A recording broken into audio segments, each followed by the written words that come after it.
addunyaa na argu inni jira waraabnee gaddiif namu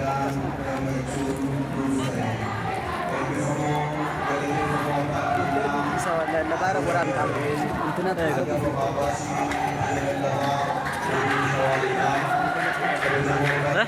wala taansi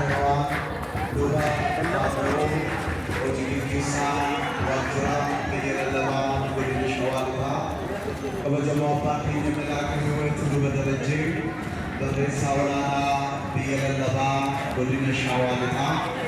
Kabajamuu abbaa keenya guyyaa irraa hojii isaa waggaa dheeraa nagatanii deeman otuu isaan eeguu nagatanii deeman.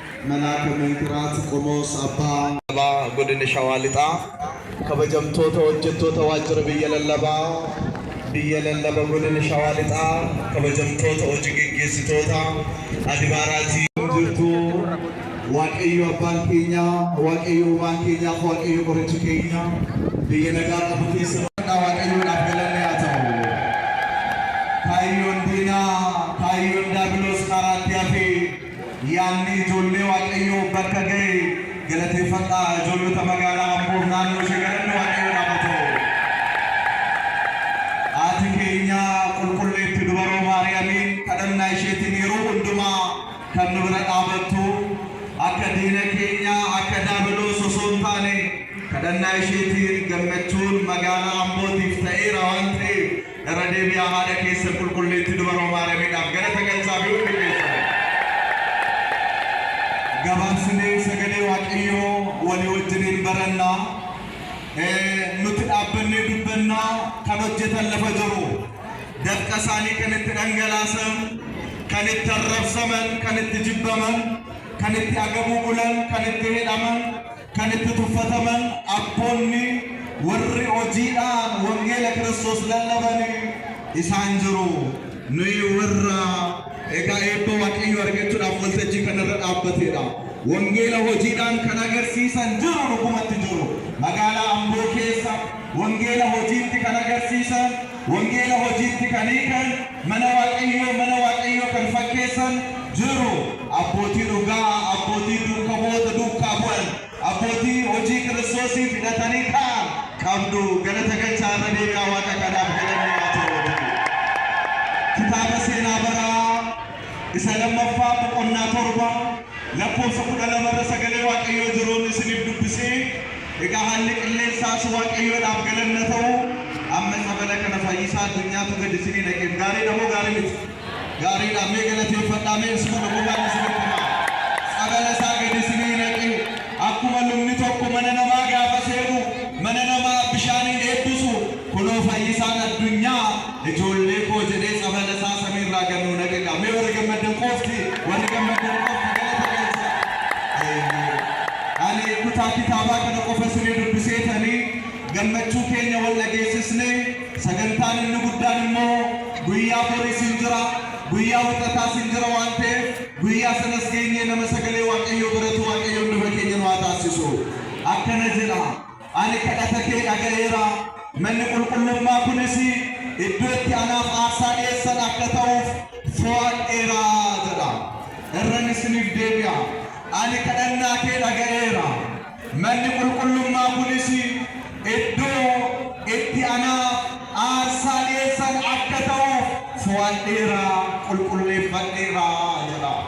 Jecha kana kan dubbate sabi kana utubaa malee kan dhaabe lafa kana ogeessa tokko malee ogummaa isaatiin kan diriirse nama akka bifa isaatti kan uume uumama 22 akka isaaniif yaa isa uumaa sanatti immoo jireenya keenya du'arraa gara jireenyaatti jijjiiree fannoo irratti du'uudhaan dhiiga isaa dhangalaasuudhaan foon isaa kukkutuudhaan isa nu fayyise Waaqa keenya qoricha keenyadha. Galanni bara baraan isaaf haa ta'u. Maaloo galata galchaa fi galanni isaaf haa ta'u. Ani mana ati ijaarte kana fo'adheera iddoo koo bakka koo ta'ee akka itti aarsaa dhiyeessitu iddoo qulqullaa akka ta'u iddoo eebbifamaa akka ta'u mana kana fo'adheera jedha. Kana kan dubbate egaa Waaqayyoodha. Kan inni itti dubbate immoo ogeessicha Solomoonidha. Hin beektu Waaqayyo yeroo baay'ee humna namaatti wal nama gaafatu akkaataa isinitti jiraattanii ol isin gaafatu Waaqayyo.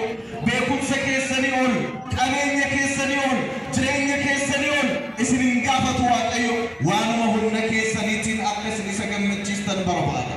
Waanuma humna keessaniitiin, waanuma isin harka jiru akka isin isa gammachiistan barbaada. Kitaaba seenaa baraa boqonnaa 17 gubbaarratti Daawit garbichi Waaqayyo akkana jedhee yaade, ani mana mootummaa isa muka Libaanoosiin hojjetame keessan ta'a, ani isa mana gaggaarii keessan ta'a. Taabotni Waaqayyo garuu godoo tuffatamaa kana keessa taa'ee ta'eetanii Waaqayyo kootiif mana ijaaraa jedhe. Meenaa wajjin jedhame hundi keessan ka'een Waaqa koof mana ijaara jedhama. Ka'een Waaqa koof mana ijaara. Ka'een Waaqa koof mana ijaara. Ka'een Waaqa koof mana ijaara. Ka'een Waaqa kootiif mana ijaara. Ani fooqaa angana ga'u keessan ta'a. Mana bareedaa angana ga'u keessan ta'a. Taabotni Waaqayyo immoo godoo gadaantuu godoo xiqqayyoo keessa teessi. Ani nama akkamiidha? Waaqayyoon uumaa kooliisee fooqii kanarra gamoo kanarra kan hin taa'u. Ka'eetan Waaqa kootiif mana ijaaraa jedhe. Laphee akkasii namni qaban, yaada akkasii namni qaban, hafuurri Waaqayyoo warra isaanirra jirudha. Laphee isaanii qulqulluu kan ta'edha. Waaqayyo wajjin adeemni isaanii kan godhatanidha. Kanaaf Daawit irra deddeebi'ee hafuura akkasii kanaaf faaruu 51 gubbaarratti yaa Waaqayyo hafuura keenyarraa fudhatanii jedhetu Waaqayyo fudhata. Warri hafuurri Waaqayyo isaanirra jiru, qalbii isaanii, yaadni isaanii Waaqayyo wajjin warri jiru yeroo hundumaa waa'ee mana Waaqayyo yaadu, yeroo hundumaa jechuudha. Kanaaf Daawit faaruu isaa keessatti mana keef yaaduun na gubee jedhee kan inni dubbate kanaafidha. Waa'ee mana kee yaaduun na gubee, waa'ee mana keef hinaafuun na gubee jedhee kan inni dubbate kanaafidha. Namni hafuurri Waaqayyo isarra jiru, namni ayyaanni Waaqayyo isarra jiru, namni eebba Waaqayyo qabu, namni adeemni isaa Waaqayyo wajjin taasifate waa'ee mana Waaqayyo yeroo hundumaa yaada. Yeroo ciisus, yeroo ka'us, yeroo nyaatus, yeroo dhugus, yeroo mana isaatti ol galus, yeroo gadi ba'us waa'ee mana isaa yaada yeroo hundumaa. Gaafa inni kana yaadu Waaqayyo laphee isaa ilaale, yaada isaa isa gaarii kana ilaale, garbicha isaa Gaad nama jedhamu, Naataan nama jedhamu itti ergeetu akkana jedheeni, yaa Daawiti ati mana naaf hin ijaartu, mana kan naaf ijaaru sanyii kee keessaa kan dhalatu, dhala kee kan ta'e jilba kee keessaa kan ba'u ilma keetu mana naaf ijaara malee ati mana naaf hin ijaartu jedheen Waaqayyo Daawiti. Garuu jedheen Daawiti kana sitti kaasuu kootiif hin dhiphatin, hin gaddiin, ani sanyiin kee dhala kee akka inni yaada qajeelaa kana raawwatu nan taasisaa jedheen Waaqayyo. Sanyiin isaa eebbifamaadha. Mucaan mana Waaqayyo ijaaru inni eebba qabaa jechuudha. Dhalli mana Waaqayyo ijaaru inni eebba qabaa jechuudha. Mana Waaqayyoof kan yaadu inni, qaawwaa mana Waaqayyoo kan duuchu inni, waa'ee mana Waaqayyo halkanii guyyaa kan yaadu inni eebba qaba Waaqayyoon biraa jechuudha. Gaafa kana Daawit hin gaddine akkana jedhe, yaa Waaqa koo yaada koo isa gaarii kana gara mucaa kootti kan dabarsite ani eenyudha? Mucaan keessan waan gaarii gaafa hojjetu maqaan keessan hin kaa'a waan ta'eef ani eenyudha? Ani nama cubbamaa kana, ani nama gadadamaa kana, ati garuu cubbuu koon ilaalle, yakka koon ilaalle mucaan kee mana naaf ijaaru jette nan tuffanne jedhe. Maatii Waaqayyoo waa isinitti himuun barbaada. Namni kamiyyuu qabeenya qabaateef, ogummaa qabaateef, dandeettii qabaateef mana Waaqayyoo ijaaruu hin danda'u yoo Waaqayyo isaaf ayyame malee. Naa deebisaa hundi keessan yoo eenyu isaaf ayyame malee, yoo Waaqayyo isaaf afaan guutuu dubbadhaa, yoo eenyu ayyame malee, yoo Waaqayyo isaaf ayyame malee, miliineera taateef qarshii hedduu qabaateef, konkolaataa hedduu qabaateef, warqeef meetii qabaateef mana Waaqayyo ijaaruu hin dandeessu. Qabeenyi kee mana Waaqayyo akka ijaaru Waaqayyo yoo eebbisee kenne malee. Harki keessan mana Waaqayyo akka ijaaru Waaqayyo isiniif haa taasisu. Qabeenyi keessan akka inni mana Waaqayyo ijaaru Waaqayyo isiniif haa taasisu. Daawiti gara fuula Waaqayyo duratti sassaabamuudhaaf deemuudhaaf gaafa ga'u ilma isaa Solomooniin akkana jedhe, yaa Solomoon ani ba'aa kana sitti dabarsuu hin barbaanne, Waaqayyo garuu karaa kee akka raawwatu taasise. Jabaadhu, hojjedhu, nama ta'i, mana Waaqayyo kana ijaari, adaraa sitti kenne qofamitti daawit adaraa kana kan kenne namoota naannoo sana jiran hundumaa waame elaa yaa jarana na dhaga'aa jedhe ani waaqayyoof yaada akkasiin qopheesse waaqayyo immoo ilmi keessii faraawwatu naan jedhe kanaafiyyuu jedhe mucaa koo kana qofaatti inni isinaa waan inni isinitti medhagaa yoonni isin kadhate jalaa qaba mana waaqayyoo kana wal gargaaraatti ijaaraa jedhe mana waaqayyoo naadimsa mana eenyu mana waaqayyoo kana wal gargaaraatti ijaaraa jedhe Solomooni gosa abbaa isaa dhaga'e irrafne hingoyyoomne waan abbaan isaa itti hime hundumaa fudhatee mana waaqayyoo kana ijaaruutti ka'ee jedha namoota hundumaa kadhate akkuma isin yeroo mana waaqayyoo kana ijaartan islaaman jedhamu kiristaana gosa kamiyyuu dhaabbata amantii kamiyyuu jedhamu hundumtuu harka diriirsee akkuma mana waaqayyoo kana ijaare hunduma keenya kan ijaare hundumti keessan hin beektu manni qulqullummaan arra magaalaa Amboo keessatti ijaarame kan hundumaatti galata galsaa waaqayyoodhaaf galanni haa ta'u mana waaqayyoo waan ta'eef immoo lafa hundumtuu dhufe itti aara galfatu itti boqotuudha jechuudha Solomoon hundumaa kadhate mana waaqayyoo ijaaree xumure Solomoon ijaarsa mana waaqayyoo kana gaafa xumuru akkuma keessan irraa kana jechuudha eebba mana qulqullummaatiif sangoota 25,000 hoolotaaf re'oota 120 qopheesse kana hundumaa erga qopheessee booddee Solomoon mana isa ijaareen of hin jeesne gamoomna kanan ijaareen jenne ol of hin qabne yaa waaqayyo ati eenyuudha jedhe waaqayyo ati eenyuudha mana harki namaa ijaaretti kan galtu ati eenyuudha ammas araarri keenaaf baay'atu ammas dhiifamni keenaaf baay'atu gara mana kanaa ilaali jedhee waaqayyoon kadhate gara maal kanaa ilaali dubbadhaa maaloo gara maal kanaa ilaali gara mana kanaa ilaali yaa waaqayyo gara isa ani harka koon ijaaree kana ilaali ulfina keen keessa boqodhu ayyaana keen keessa boqodhu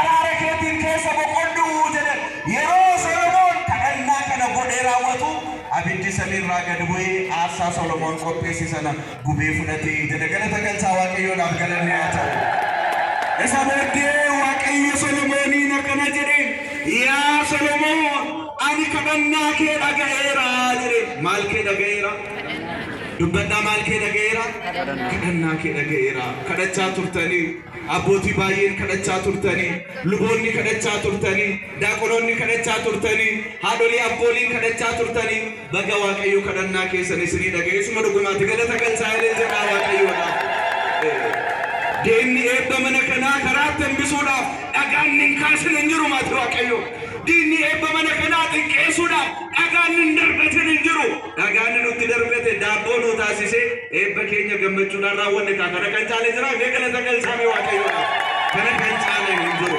kadhannaa keessii dhaga'eera jedheen Solomooniin eeyyee haadholiin kan imimmaan buustanii kadhachaa turtan jiraachuu dandeessu abbootiin jilbeenfattanii kan kadhachaa turtan jiraachuu dandeessu luboonni kan kadhachaa turtan jiraachuu dandeessu Iyyoob waaqayyoodhaan akkana jedhe yaa waaqayyo akeeka kee namni karaatti hambisu hin jiru jedhe meenaa wajjin jedha yaa waaqayyo akeeka kee jedha namni karaatti hambisu galateeffadhaa waaqa kana maqaan isaa kan galatamu yaa waaqayyo akeeka kee eenyu karaatti hambisu karoora kee namni karaatti hambisu Daawit immoo akkana jedhee waaqayyoof galata galche kiyyichi sin cabee nutis jalaa baane jedhe galateeffadhaa maaloo waaqa kana sina dhugumaati kadhannaa kee dhaga'eera jedheen Solomooniin wawwaannaa kee iyyata kee himata kee dhaga'eera mana ati ijaarte kanas immoo qulqulleessee eebbifadheera manni kun iddoo aarsaa koo haa ta'uu jedhe mee sagalee guddaan na wajjin jedha manni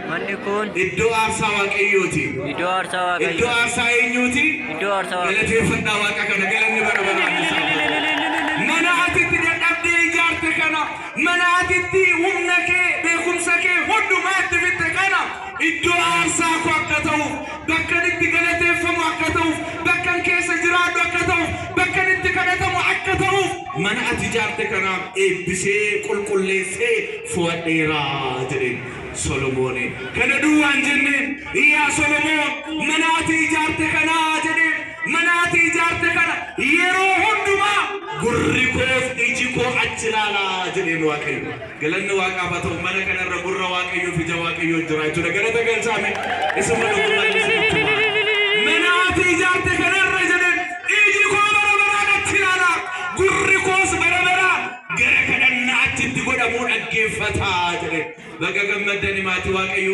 kadhannaas nasitti kadhattan waaqayyo dhagaa jechuudha mee walfaanas hin midhaafadhaan adeemsa kadhannaas nasitti kadhattan eenyuun dhagaa sagalee guddaan adeemsa eenyuun dhagaa waaqayyo galchaa fi waaqa kanaaf galanii kadhannaa achitti dhaga'amu iyya boo'icha imimmaan achitti ta'u hundumaa nan dhagaa baraa hanga baraatti iji koo gara mana sanaa ilaalaa jedhe maal waaqa kanaaf maal laannaa fi galata malee galateeffadhaan hanga bara dhufuutti hin jenne hanga bara ammanaatti hin jenne hanga ji'a ammanaatti hin jenne baraa hanga baraatti iji koo gara mana kanaa ilaala gurri koo immoo gara kadhannaa mana kanatti godhamu dhaggeeffataa jedhe amma kunoo galanni waaqayyoodha.